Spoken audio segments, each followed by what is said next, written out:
Welcome back to more calculations involving Ka. Today we're going to look at finding the pH of solutions given their concentrations. And here's our first problem. Find the pH of a 1 molar acetic acid solution. So I'm sure you know what to do first, so pause the video and do what you know what you have to do. Okay, there's your balanced chemical equation. Hopefully you figured that out. We also know the Ka of this. We can look that up. So the Ka of acetic acid is 1.8 times 10 to the negative fifth. So we have that information that we can look up. If we're looking for the pH, we want to make sure we find at equilibrium the hydronium ion concentration. So that's our first goal, is to find the hydronium ion concentration. So why don't you take a moment, set up an ice chart, and set up your Ka expression. So the one, it doesn't have to have numbers in it, just make sure all of your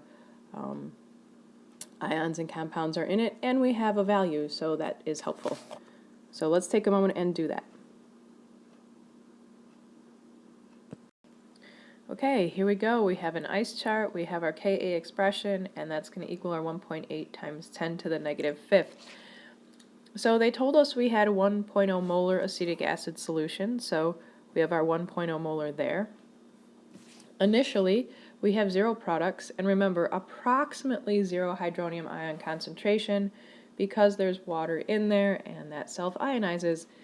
Remember, there is some hydronium ion concentration, but because we're talking about such a little amount, we say approximately 0.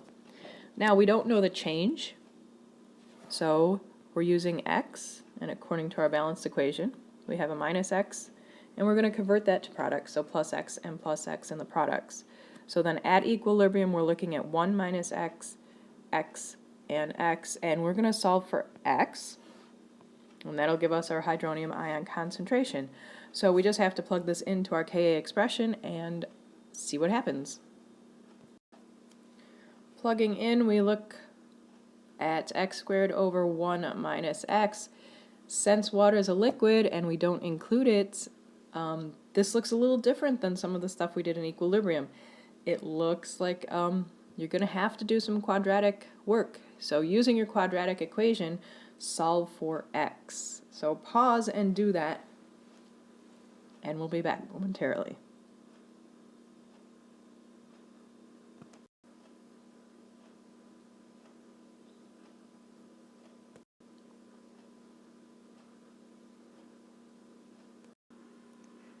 Welcome back. Hopefully you've had a chance to use the quadratic equation to solve for x. And x is going to give us 4.1 times 10 to the negative third, approximately. You should be in that range. And that is your concentration of hydronium ion. So from there, you can take the negative log of that and get a pH of about 2.39. Now with these, and with most of the equilibrium involving acids and bases, you're going to find that you need to use the quadratic equation frequently. But don't worry, I have a way to help you out so you don't have to use it quite as often. So we could actually make some assumptions because we're dealing with some numbers that are so tiny. So our initial molarity was 1.0, and we said x was 0.041. So if we kind of line this up and we go to our 1 minus x that we had in our equilibrium expression, so if we subtract x from this, really what are you going to get if we look at our significant figures? So this isn't even going to matter with our significant digits, even if I gave you 1.00 molar. So let's assume x is too small to subtract from 1. So if we make that assumption, then our calculation looks like this, and our x still comes really close to 4.1 times 10 to the negative third. Now you're saying, but Mrs. Carl, how do we know that x is too small?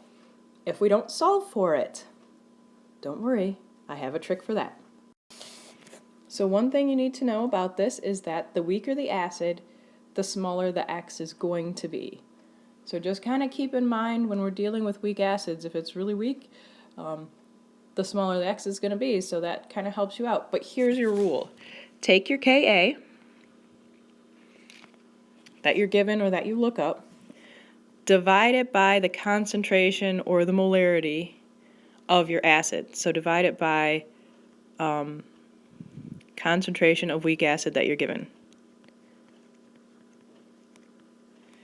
If that number you get is less than or equal to 10 to the negative second, then you can ignore X.